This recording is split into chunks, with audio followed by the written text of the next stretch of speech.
Ah là, on monte à un niveau que tu ne peux plus comprendre. Je parle pas de moi, bien entendu, Bébert, tais-toi. Oui, t'es en train de comprendre à l'instant même ce qu'il se passe. Hein? Là, j'ai retiré l'histoire, là. La tenue avec laquelle Goku s'était battu contre... Bref. Aujourd'hui, non, ce n'est pas la chemisette jaune que je vais mettre. Parce que... Comment dire, il y a pas assez de lien entre ce que là il faut qu'il y ait faut que ça ne fasse qu'un, tout simplement. Donc, salut à tous les amis, j'espère que vous allez bien. Salut Bébert, hein? N'oublie pas de te taire, ça rime? Je fais comme ça ou je ferme? Non, si je ferme, on dirait que je pars en colo. Épisode 130 de Dragon Ball Super. Super! Ah, faut faire comme ça. Si tu dis Dragon Ball Super, c'est... Super! Franchement... J'ai vu cet épisode, sans les sous-titres, pour la vidéo truc. Je l'ai vu ensuite avec les sous-titres. Je l'ai revu ensuite avec les sous-titres. J'avais envie de le revoir. C'est la première fois, je crois, que je peux revoir un épisode plusieurs fois de suite, parce que du début à la fin de l'épisode, t'as compris. Ça bouge, ça chante, ça... Il se passe trop de trucs, c'est magnifique. Non, franchement, pour être sincère avec vous, j'ai été vraiment satisfait de cet épisode. Il regroupe beaucoup de choses. Parfois, il y avait un peu de scénario, mais pas réellement d'action. Parfois, il y avait de l'action, pas de scénario. Parfois, il y avait une bonne musique, pas ce qui allait avec. Parfois, il y avait... En fait, c'était tout plein de petits pions pas mis sur le bon échiquier. Là, dans cet épisode-là, croyez-moi qu'il y a eu énormément de choses. On va y aller un petit peu étape par étape. Qu'est-ce que j'ai kiffé dans cet épisode-là? C'est qu'on ressort avec un truc inattendu. Un petit détail à tous les cocos là. Il y a plein de gens qui ont dit que les spoils qu'ils avaient lus étaient faux. C'était de la bombe. C'est ce que je lis ce que la majorité des gens ont ressorti. C'est trop bien. Les spoils qu'on a lus, c'était pas les vrais. Donc c'était inattendu et on a kiffé. Franchement, encore une fois les amis, c'est pas mieux sans les spoils. Je sais pas si c'était les vrais, les faux. Il y en a qui disent c'était les vrais, il y en a qui disent c'était les faux. Mais tous ceux qui ont eu des faux spoils, et qui en fin de compte se sont retrouvés dans un épisode où ils ne s'attendaient pas à ce qu'il allait avoir, c'est mieux. Vous allez pas me dire Japon, truc, non, c'était mieux. C'était mieux parce que ta réaction, tu tombes sur quelque chose que tu n'attends pas. Je suis désolé, moi j'aime bien, moi je parle comme ça. Bon, ça ce n'est que mon avis, encore une fois, chacun partage le sien, en aucun cas j'impose le mien, et vraiment, y en a qui aiment bien être spoilés, il y en a qui aiment pas. Il faut de tout pour faire un monde. Et oui, le combat de Goku en mode Energizer, je vais l'appeler, le Goku Energizer White. Parce que faut pas donner les mêmes noms que les gens. Eh ben, c'était énorme. C'était énorme, je m'attendais pas à mieux. Bon, je m'étais pas mis dans une estime d'attente d'un truc de psychopathe, mais fallait tout donner, fallait qu'on ressente des frissons, fallait vraiment qu'il y ait des choses. Et il y a eu beaucoup de choses. Hein. L'épisode, en à peine 20 minutes, on a eu quoi? On a eu un combat déjà magnifique, on a eu un Jiren qui se rappelle son passé, qui a failli abandonner, il a même failli attaquer les gens des tribunes, les potes à Goku, pourquoi on va en parler?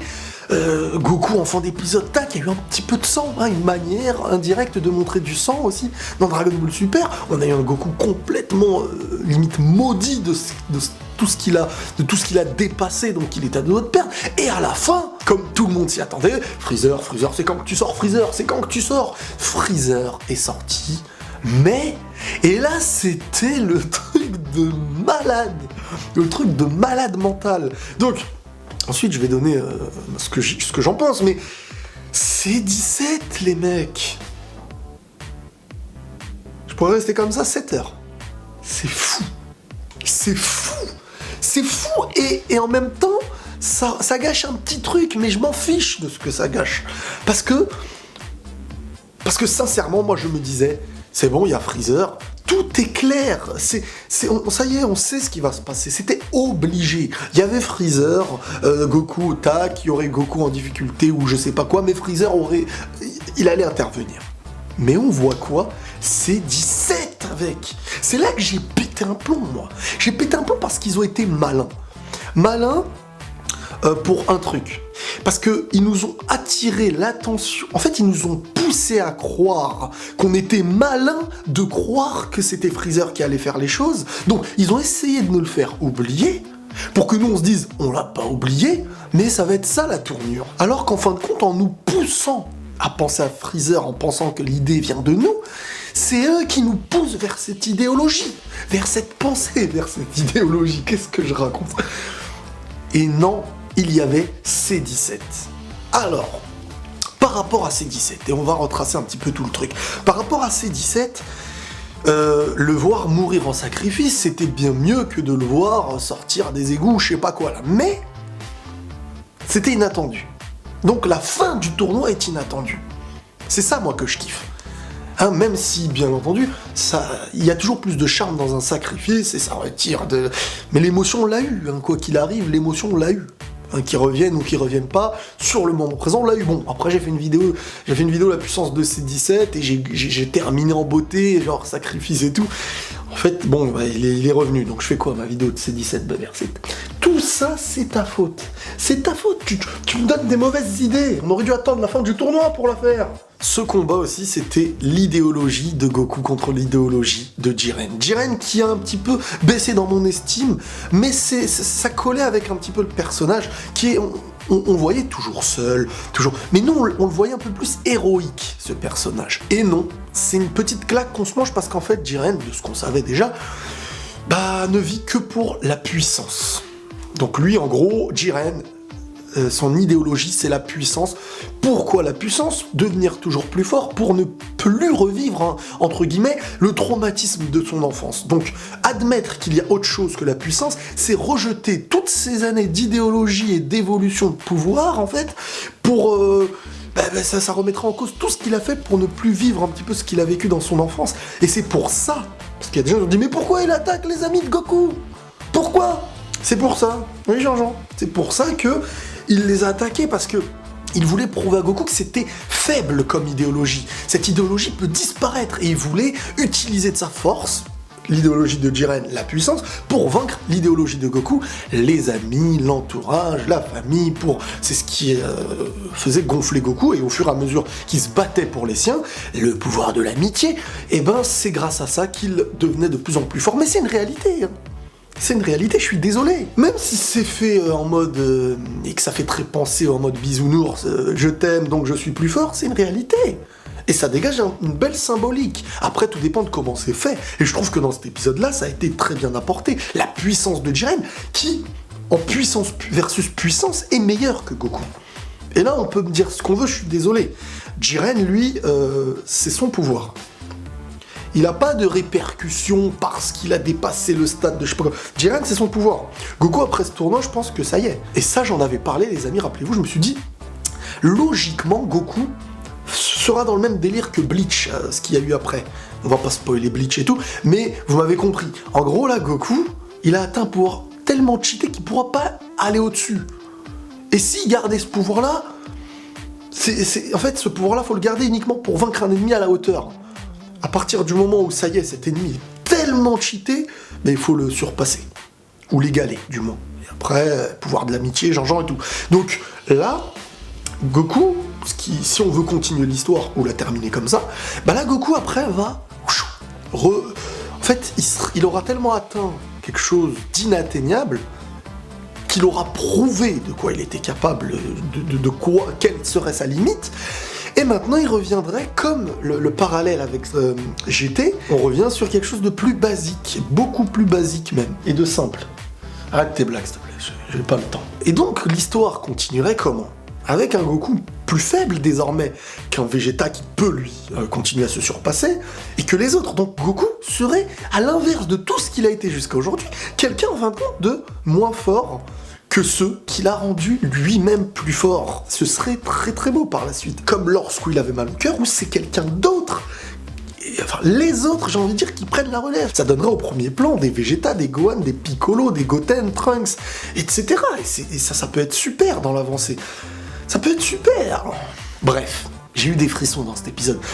Ce moment où Jiren, ça y est, à la fin du combat, après avoir tout donné, baisse la tête comme ça. Il baisse la tête. Il admet, sans parler, que ce que Goku a choisi comme idéologie et comme puissance, le rend bien meilleur que lui temporairement. Parce que Jiren, c'est la puissance. Et la puissance, sans la maîtrise, elle n'est rien. Et la maîtrise qui permet de toujours devenir plus puissant pour Goku, c'est ce qui l'entoure. C'est comme ça qu'ils avancent, c'est ce que Piccolo a dit dans les tribunes, c'est ce que Tortue Géniale aussi a raconté, avec une belle séquence derrière, comme c'était beau ça. La séquence derrière de quand ils étaient petits, bon ça ressemblait encore une fois à du montage Sony Vegas le truc, mais c'était beau. La forme, White, 100% maîtrisée, machin, bon on l'a vu, ça y est. On a vu le maximum de sa vitesse et tout ça, il était meilleur que Jiren. Et à un moment donné, Jiren, lui aussi, en évoquant son passé, il veut plus retomber dans cette faiblesse, parce que pour lui, il peut pas laisser quelqu'un devenir plus fort que lui, ça lui rappellerait que tout ce qu'il a fait jusqu'à aujourd'hui est inutile pour un petit peu oublier ces traumatismes de son passé. Et donc lui aussi, il a eu une forme transformée. Ce qui me dérange parfois avec la Toei Animation dans Dragon Ball Super, c'est qu'on réutilise beaucoup les filtres et les comment vous dire, les délires d'énergie, ce qui nous perturbe dans l'analyse d'une puissance ou d'une transformation. Je vous explique. La forme de Goku Ultra Instinct, c'est censé être unique, son truc qu'il a, ou du moins réservé à l'Ultra Instinct. Mais Jiren, lui, il s'énerve et trucs, et lui, il a la même chose, les mêmes trucs. Je sais pas si vous voyez ce que je veux dire. Et je trouve que dans la Toei Animation, on dirait un petit peu parfois que quand on a un effet, on le réutilise un petit peu n'importe où. Ce qui veut dire que cet effet-là n'a plus réellement le sens qu'il est censé avoir à mes yeux. Je sais pas si vous voyez ce que je veux dire. Regardez l'effet qu'il y a autour de Goku, regardez l'effet qu'il y a autour de Jiren. Je sais que c'est volontaire, histoire de dire que lui aussi, ça y est, il a un potentiel, mais je sais pas, mets de l'électricité, mais ce que tu veux, mais ne copiez pas le même truc Ultra Instinct de Goku, parce que moi, quand je regarde ça, je me dis que c'est pas c'est pas le Migate no Gokui, parce que c'est pour Gokui, mais c'est le Migate no Jirui. Ah mais je sais que ça s'appelle Migate no Gokui, mais pour Jiren, on dit Jirui, c'est tout. Rien que pour ça, je vais me taper 3 gens scientifiques manga qui vont me dire « Mais tu n'as rien compris, c'est la traduction japonaise qui ne signifie pas exactement la même chose. » Faut dire un truc, c'est que Goku White, machin, maîtrisé maximum, Ultra Instinct, versus Jiren, maîtrisé, bon White, il est déjà White, un peu de sa dégaine. Les deux au maximum, c'était équilibré. Ce qui a fait la différence, c'est vraiment à mes yeux, lorsque Goku a vraiment, ça y est, touché. La puissance de Goku, on va dire, elle pouvait plus augmenter. Jiren était à sa puissance maximum, on va dire qu'il se valait. Mais, ce que Jiren n'a pas, c'est la pensée des siens, protéger ses amis et tout ça. Et donc, comme je vous ai dit tout à l'heure, Jiren voulait prouver à Goku que son idéologie était faible et qu'elle ne tenait à rien en essayant d'attaquer dans les tribunes, truc. À mes yeux, là, normalement, déjà, t'es éliminé. Parce que Frost, dans le sens inverse, qui voulait se défendre des tribunes, c'est fait têche.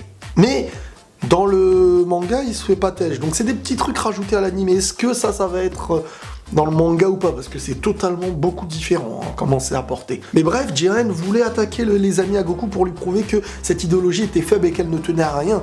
Sauf que là, Goku, ça m'a évoqué un petit peu quand Vegeta, la Majin Vegeta, avait à l'époque lancé une boule dans les tribunes pour montrer à Goku que voilà, ça y est, il fallait se battre. Et là, Goku, quand on attaque des innocents et ceux qu'il protège, il devient le Goku protecteur. Et ça ajoute à la puissance qui était égalité à mes yeux avec Jiren, quelque chose qui allait au-delà. Et c'est là même que le public, et c'est là même que les amis à Goku ont commencé à dire sa vitesse continue d'augmenter, ou je sais plus si c'était les autres, mais bref. Et il a commencé à prendre l'avantage, Jiren était cuit. Jiren était cuit, et là tu te dis quoi? Là tout le monde pensait comme moi, Freezer, c'est quand qu'il intervient, et on arrive à cette limite qui a été dépassée. Alors moi, comment je le vois et comment je l'ai vu, et est-ce que réellement c'est la limite qui est dépassée? On va aller un peu dans de la théorie, et je me dirais que ce serait mieux si on avance comme ça. Alors il y a deux choses qu'on peut voir. Soit Goku a dépassé tout simplement sa limite, et son corps de mortel ne peut pas arriver à ce qui est atteignable par ce qui est au-delà. Mais, moi j'ai pensé à un truc. Quand j'ai vu ça, j'ai dit « Waouh ! Il y a quelque chose derrière !» C'est-à-dire que ça me rappelle un petit peu dans One Piece, oui là c'est très rare les références à One Piece parce que c'était un peu dans le début, quand Luffy, il allait se faire... et qu'il y a eu du tonnerre, l'orage et tout ça, quelque chose est intervenu. Et on a appris très longtemps après. Et là, je me suis dit, dans l'effet inverse, quelque chose voudrait du mal à Goku, à l'univers 7, qui était à 2 doigts de gagner. Et on apprendra par la suite, peut-être qu'un méchant Kaioshin, je sais pas quoi, là, comment on les appelle, quelque chose d'au-delà de tout, mais du côté néfaste. On a ce qui est pour l'instant au niveau des règles, des Akaishin, les anges, Zeno et tout ça, ça a l'air d'être le côté propre et gentil, on va dire. Même les Akaishin, tout ce qui est destruction et tout ça, et c'est censé être fait proprement à la base avec un règlement, et c'est pour ça que quand le règlement n'est pas respecté, que ça devient n'importe quoi. Mais est-ce qu'il y aurait maintenant le côté inverse, le côté, on va dire, démoniaque? Parce qu'on a ce qui est beau et ce qui est pas beau. On a ce qui est pur et ce qui est impur, et là on nous montre le côté Zeno, tout ça, les choses doivent être carrées, il y a des notes, il y a ceci, cela, et de l'autre côté, est-ce qu'il n'y aurait pas un délire un peu plus diabolique? Et c'est là que je me suis dit qu'il pourrait y avoir une intervention de quelque chose comme ça, qu'on apprendra peut-être par la suite, et ce serait peut-être une avancée vers quelque chose de nouveau. Bon, c'est que de la théorie, il a été expliqué que le corps de Goku ne pouvait plus réellement supporter ça, et que j'imagine par la suite ce qui permettra en fait qu'il ne pourra plus réutiliser, en fin de compte, l'Ultra Instinct, ça donnerait quelque chose de bien.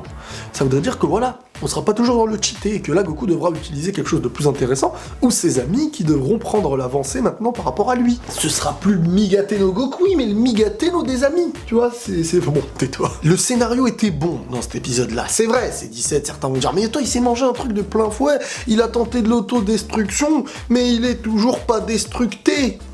Eh ben oui, mais bon... Qu'est-ce que tu veux que je te dise, moi? Moi, j'ai été impressionné de son retour et je suis content de ne pas avoir été dans l'attention et que ce soit pas Freezer simplement qui se passe exactement comme prévu. C'est ça, moi, dont je suis content. Donc c'était un épisode, à mes yeux, je vais le dire, Weber, grandiose. Par l'émotion, par le combat, par ce que chacun doit protéger, par les musiques, par les réactions des personnages. Jiren qui se bat au bout de son idéologie, de Goku. Goku, c'est la même chose. Dans les tribunes, on a ressenti les choses et l'épisode ne se termine pas avec quelque chose de plat. Et c'est ça qui était sublime aussi, parce qu'il y a la fin de cet épisode, inattendu de tous, qui réenjolive l'épisode. Attendez-vous à un truc, les amis, je suis convaincu que ça va être dans ce délire-là, et ce serait beau en même temps. Regardez, je vous mets dans le contexte. Fin du prochain épisode, le dernier Dragon Ball Super 2017, ce qui pourrait lancer le film plus tard, je vous en avais parlé un petit peu. On en arrive au vœu. Soit Freezer fait un vœu, et si c'est Freezer, j'ai deux options. Soit il fait le vœu sans qu'on l'entende, tout le monde est choqué autour de lui, et ça se termine comme ça avec un énorme suspense, soit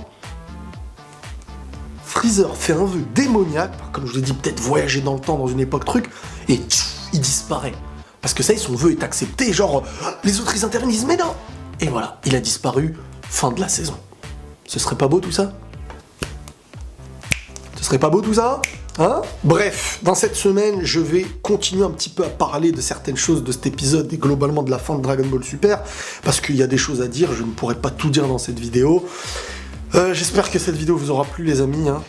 On a enfilé la tenue, peut-être que je la mettrai de plus en plus souvent. En tout cas, n'hésitez pas à vous abonner, à vous réabonner. Prenez tous soin de vous les amis, et la paix sur vous. Salut Baber.